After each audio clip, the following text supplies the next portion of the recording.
আসসালামু আলাইকুম everyone, welcome back to another video. আজকের এই ভিডিওতে আমরা গ্রাফিক্যাল প্রেজেন্টেশন অফ ডাটা নিয়ে আলোচনা করব। তাহলে চলেন দেরি না করে শুরু করা যাক।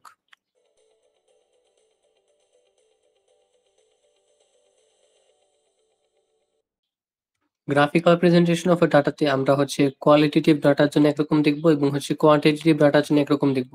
আজকের এই ভিডিওতে আমরা কোয়ান্টিটেটিভ ভেরিয়েবলের ক্ষেত্রে দেখব, আমরা হিস্টোগ্রাম দেখব, ফ্রিকোয়েন্সি পলিগ্রাম দেখব এবং অজিভ কার্ভ দেখব। এই তিনটা আজকের এই ভিডিওতে আমরা দেখব। প্রথমে শুরু করছি হিস্টোগ্রাম দিয়ে। হিস্টোগ্রামের ক্ষেত্রে আমাদেরকে ক্লাস এবং আমাদের ফ্রিকোয়েন্সি দুটো অবশ্যই থাকতে হবে। এখানে আমাদেরকে একটা ডাটা দেওয়া আছে, ডাটার মধ্যে এখানে ক্লাস এখানে বলে দেওয়া আছে এবং ফ্রিকোয়েন্সি বলে দেওয়া আছে, সেখান থেকে আমাদেরকে হিস্টোগ্রামটা আঁকতে হবে। তো এটার ক্ষেত্রে কি হবে, এটার ক্ষেত্রে আমরা এক্স অ্যাক্সিস যেটা আছে সেখানে আমরা বসাবো ক্লাস, এখানে আমরা ক্লাসকে বসাবো এবং আমাদের যে ওয়াই অ্যাক্সিস আছে সেই ওয়াই অ্যাক্সিস আমরা বসাবো ফ্রিকোয়েন্সি। তো এটার ক্ষেত্রে আমরা দেখতে পাচ্ছি যে আমাদের লোয়েস্ট ফ্রিকোয়েন্সি 2 এবং হাইয়েস্ট ফ্রিকোয়েন্সি 18। তো এটার ক্ষেত্রে আমরা যদি 2 করে ধরে যদি এটা আঁকতে থাকি তাহলে সেটা অনেক বড় হয়ে যাবে। আবার যদি এটাকে আমরা 5 ধরে আঁকি তাহলে এটা তুলনামূলক দেখতে কম সুন্দর হবে। সেজন্য এটাকে আমরা 3 করে ধরেছি। এখানে আমরা 3, 6, 9, 12, 15, 18 এরকম ধরেছি। এখন এখান থেকে আমাদেরকে এটা আঁকতে হবে। প্রথমে 99.5 থেকে 104.5, এটার জন্য 2। তো এটা আমরা দেখতে পাচ্ছি যে এটা ক্লাস এতটুকু, তো আমাদের এটা 3, তো 3 এর চেয়ে একটু কম, আমরা এখানে 2 দিয়েছি। এরপরটা 8, এটা আমাদের 9, তো এটার চেয়ে একটু কম। এরপর 18, আমরা একদম 18 দিয়েছি। এরপর 13 অর্থাৎ 12 এর চেয়ে একটু বেশি, সেটা আমরা দিয়েছি। এরপর 7, 6 এর চেয়ে বেশি। এরপর 1, আমরা এটাকে আঁকড়ে দিয়েছি। এরপরে এগুলোকে আমরা এভাবে যোগ করে দিব, যোগ করে এভাবে পুরোটা ডায়াগ্রামটা কমপ্লিট করব। তো এটা আমাদের হিস্টোগ্রাম। এখন আমরা দেখছি ফ্রিকোয়েন্সি পলিগন। ফ্রিকোয়েন্সি পলিগনের ক্ষেত্রে আমাদের এখানে ক্লাস লাগবে, ফ্রিকোয়েন্সি লাগবে এবং এখানে আমাদের আরেকটা জিনিস লাগবে যেটা মিড পয়েন্ট। তো এটার ক্ষেত্রে মিড পয়েন্ট গুলো কি হবে, মিড পয়েন্ট হবে আপার লিমিট প্লাস লোয়ার লিমিট ভাগ 2, অর্থাৎ আমাদের এখানে যে আপার লিমিট আছে যে লোয়ার লিমিট আছে এই দুটোকে যোগ করে আমরা 2 দিয়ে ভাগ করলেই আমরা এখান থেকে মিড পয়েন্ট গুলো পেয়ে যাব। তো আমরা মিড পয়েন্ট গুলো লিখে নিচ্ছি। তো এটার জন্য যদি আমরা এখান থেকে মিড পয়েন্ট বের করি, আমরা এখান থেকে মিড পয়েন্ট পাবো 102, পরেরটা আমরা পাবো 107, পরেরটা আমরা পাবো 112, পরেরটা আমরা পাবো 117, এরপরে আমরা পাবো 122, এরপরটা আমরা পাবো 127 এবং এর পরেরটা আমরা পাবো 132। আমরা আপার লিমিট প্লাস লোয়ার লিমিট ভাগ 2 এটা করলে আমরা এখান থেকে মিড পয়েন্ট পেয়ে যাচ্ছি। তো আমরা এখানে মিড পয়েন্ট গুলো লিখে নিলাম। এখানে আমরা মিড পয়েন্ট বের করে নিয়েছি। এটার জন্য মিড পয়েন্ট ছিল এখানে 102, এরপর 107, 12, এরপরে 17, 22, 27, 32 এগুলো আমরা লিখে নিয়েছি। এখন এই পয়েন্টগুলোতে আমরা ফ্রিকোয়েন্সিটা বসাবো। তো প্রথমটার জন্য এখানে 2, পরেরটার জন্য এখানে 8, এটা 8 এখানে বসাবো। এরপর এটা 18, এরপরে 13, এরপর আবার 7, এরপর এখানে 1, এখানে 1, এটা আমরা বসাবো। বসানোর পর এগুলোকে যদি আমরা একদম স্কেল দিয়ে যোগ করে দিই তাহলে আমরা পেয়ে যাবো ফ্রিকোয়েন্সি পলিগন। এখন আমরা দেখব অজিভ কার্ভ বা কিউমুলেটিভ ফ্রিকোয়েন্সি পলিগন। তো এটার ক্ষেত্রে আমাদের এখানে ক্লাস দেওয়া আছে, ফ্রিকোয়েন্সি দেওয়া আছে, আমাদেরকে কিউমুলেটিভ ফ্রিকোয়েন্সি বের করে নিতে হবে। আমরা প্রথমে এটা লেস দেনের জন্য করব, এরপরে আমরা মোর দেনের জন্য করব। তো প্রথমে আমরা এটা লেস দেনের জন্য করে নিচ্ছি। এটা আমরা লেস দেনের জন্য করব।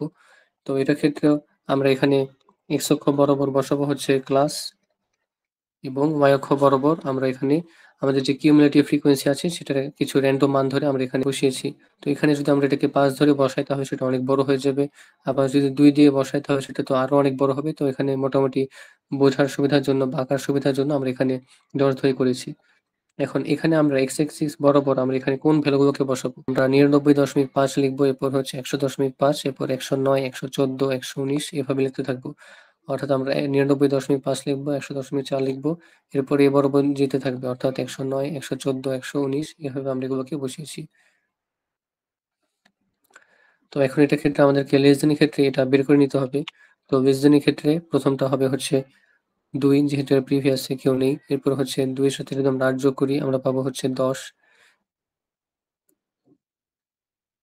এরপরে যদি আমরা 2, 8, 18 যোগ করি আমরা পাবো 28। এরপরে সবগুলো সহ 13 যদি আমরা যোগ করি তাহলে আমরা পাবো 41। এগুলোর থেকে 7 পর্যন্ত যদি আমরা যোগ করি তাহলে আমরা পাবো হচ্ছে 48। এরপরে যদি প্রথম থেকে এ পর্যন্ত যোগ করি আমরা পাবো হচ্ছে 49। এরপরে প্রথম থেকে একদম এই পর্যন্ত যদি আমরা যোগ করি আমরা পাবো হচ্ছে 50। এখন এই ভ্যালুগুলোকে আমরা এখানে বসাবো। তো এখন মানগুলোকে বসানোর জন্য আমরা প্রথমে হচ্ছে আপার লিমিটে বসাবো, অর্থাৎ আমাদের এখানে 2 এর যে মানটা আছে সেটাকে আমরা হচ্ছে 104 এ বসাবো। এখানে যদি আমরা এখানে মোটামুটি 2 বসানোর চেষ্টা করি, এটা হচ্ছে 2। এরপরটা এখানে হচ্ছে 10। এরপরটা হচ্ছে 28, অর্থাৎ 30 এর চেয়ে একটু কম হবে। এরপর হচ্ছে 41, অর্থাৎ আমরা এখানে 40 এর চেয়ে সামান্য একটু বেশি বসানোর চেষ্টা করব। এরপরে হচ্ছে 48, আমরা এখানে 48 বসাবো। এরপর হচ্ছে 49, একটু বেশি দিব এবং ফাইনালি আমরা এখানে 50 দিব। যদিও এটা অ্যাকুরেট একদম মনে হচ্ছে না, তো আমরা অ্যাকুরেট ভাবে বসানোর চেষ্টা করব। এরপরে হচ্ছে এগুলোকে আমরা ফ্রি হ্যান্ডে এভাবে যোগ করে দেওয়ার চেষ্টা করব। এরপরে যদি আমরা এখান থেকে কিউমুলেটিভ মোর দ্যান এর জন্য বের করি, মোর দ্যান এর জন্য যদি আমরা এটা হিসাব করি তো প্রথমটা আসবে হচ্ছে 50, এরপরটা আমরা পাবো হচ্ছে 48। এগুলোকে যদি আমরা সব যোগ করি এরপর আমরা পাবো হচ্ছে 40, এরপর আমরা পাবো হচ্ছে 22। এরপর এখান থেকে যদি আমরা যোগ করি পাবো হচ্ছে 9। এরপর এগুলোকে যদি আমরা যোগ করি আমরা পাবো হচ্ছে 2 এবং ফাইনালি থাকে হচ্ছে 1, 1 প্লাস 0, তাহলে এটা হচ্ছে 1। এটা আমরা পেলাম হচ্ছে মোর দ্যান এর জন্য। তো একইভাবে যদি আমরা এখানে মোর দ্যান এর জন্য এগুলোকে বসিয়ে দিই তাহলে এখানে আমরা এটাকে এটা আমরা মোর দ্যান এর ক্ষেত্রে আমরা আরেকটা আঁকবো কিভাবে, মোর দ্যান এর ক্ষেত্রে আমরা এটাকে এভাবে বসাবো, অর্থাৎ 99, 104, 109, 114, 114 এভাবে চলতে থাকবে, অর্থাৎ এটা এভাবে যাবে। তো এটা আমরা হচ্ছে 50 বসাবো, এটা আমরা 50 বসাবো হচ্ছে প্রথমটার ক্ষেত্রে। তো এটা আমরা বসিয়ে নিচ্ছি।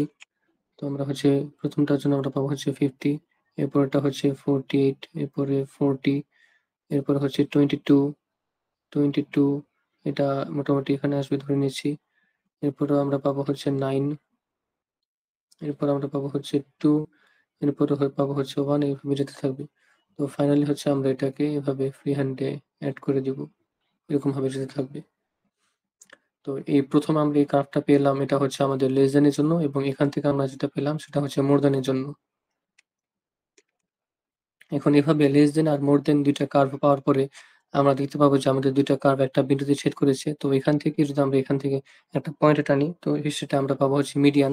তো মিডিয়ান জিনিসটা কি? মিডিয়ান হচ্ছে ডাটা এরেঞ্জ করার পরে মাঝের যে পয়েন্ট, অর্থাৎ আমাদের এখানে ২ টা ডাটার মধ্যে যে মাঝের যে পয়েন্টটা পাবো সেটা হচ্ছে মিডিয়ান। অর্থাৎ আমাদের এখানে মিডিয়ান হচ্ছে ১১৪.৫। তো এটার বাম পাশে হচ্ছে 50% থাকবে এবং ডান পাশে হচ্ছে 50% থাকবে।